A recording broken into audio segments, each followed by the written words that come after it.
Welcome back to the Wayward Saga. In this episode, we take you guys down to Bournemouth and Dorset, which is this beautiful stretch of coastline in the very south of England. Hope you enjoy.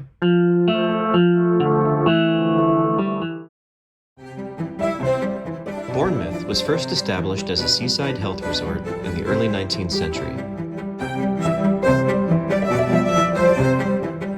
The city grew in popularity over the century, and even Queen Victoria was known to holiday here and to take in the salt air. The city is full of architectural gems from the Victorian era, and many Art Deco buildings dot the city.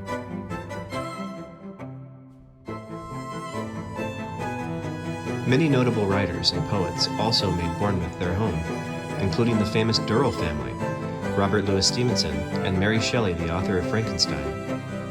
Roald Dahl and Tolkien used the area as a holiday home for decades. Our goals while visiting the city were to visit St. Peter's Church, where author Mary Shelley is buried along with her husband Percy's heart. Another goal was to visit the only Nathan's hot dog in the UK, because we had been craving American food, and normal hot dogs in this country just don't cut the mustard. Da da da! Nathan's hot dogs! Super excited!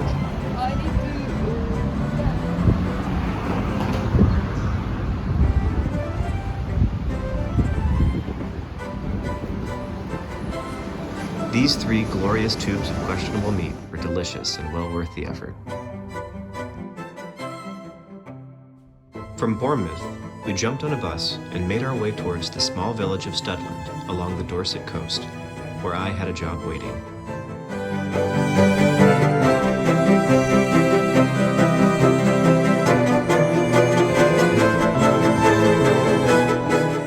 Dorset coastline, also known as the Jurassic Coast due to its many dinosaur fossils found in the area, were also once inhabited by smugglers and pirates, hiding from the authorities.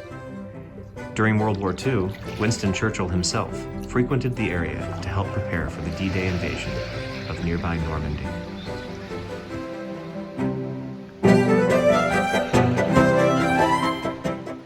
We spent many days walking along the water's edge to the nearby villages of Studland and Swanage, where we could find a warm pub and a good spot to sit and take in the view.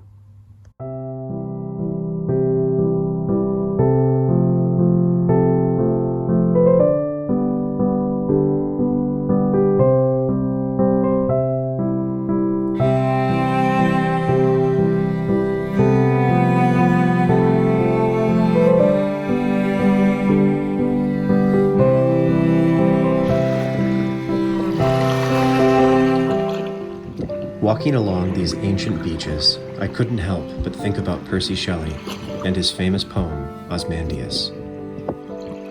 I met a traveler from an antique land who said, 2 vast and trunkless lakes of stone stand in the desert. Near them, on the sand, half sunk a shattered visage lies, whose frown and wrinkled lip and sneer of cold command tell that its sculptor well those passions read, which yet survive, stamped on these lifeless things, the hand that mocked them, and the heart that fed. And on the pedestal these words appear, my name is Ozymandias, King of Kings. Look on my works, ye mighty, and despair. Nothing beside remains. Round the decay of that colossal wreck, boundless and bare, the lone and level sands stretch far away.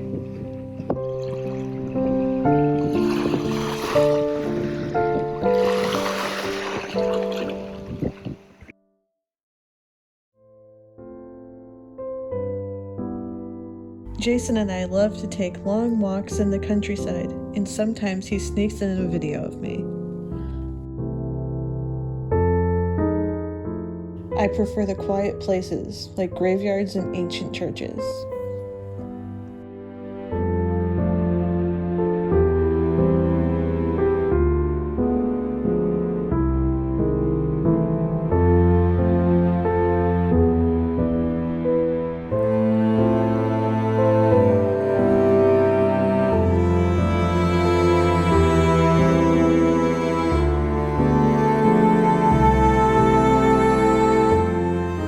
The Church of St. Nicholas was built in the early 12th century, following the Norman invasion of England in 1066.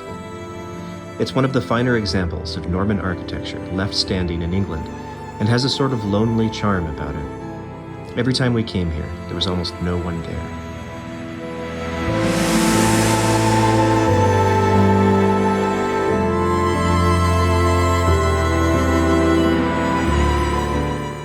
The church is dedicated to St. Nicholas of Myra, the patron saint of mariners.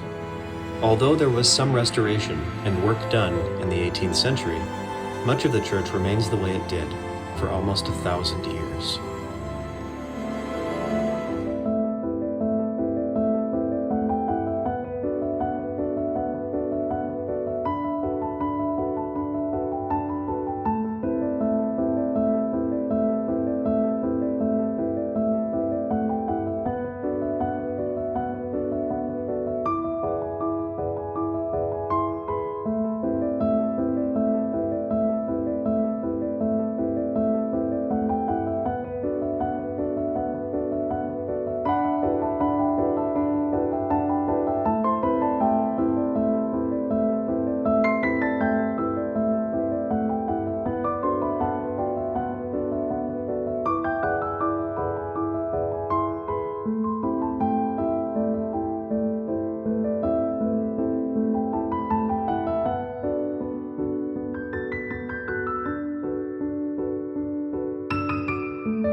After leaving the church grounds, you can take a narrow hedge-road lane back towards the village.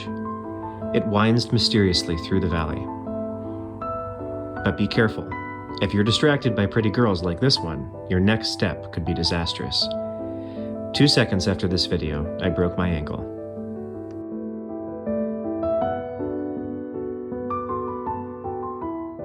We spent 6 lovely weeks in Dorset and left early one morning to head further north for a new job and a new adventure.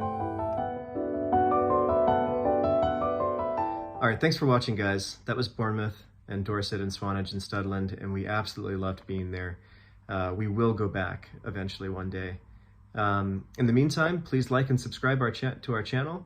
We're gonna put out some more content soon. We go up to York after this, and basically we're just gonna keep going. We're gonna keep moving and grooving. And we do have some other things coming up. We've got, Mary's been working on Redbubble. She has some Wayward Saga t-shirts that she's created on that. So if you're interested, please do buy it. We do get a couple of dollars from that, and that's really helpful to us right now.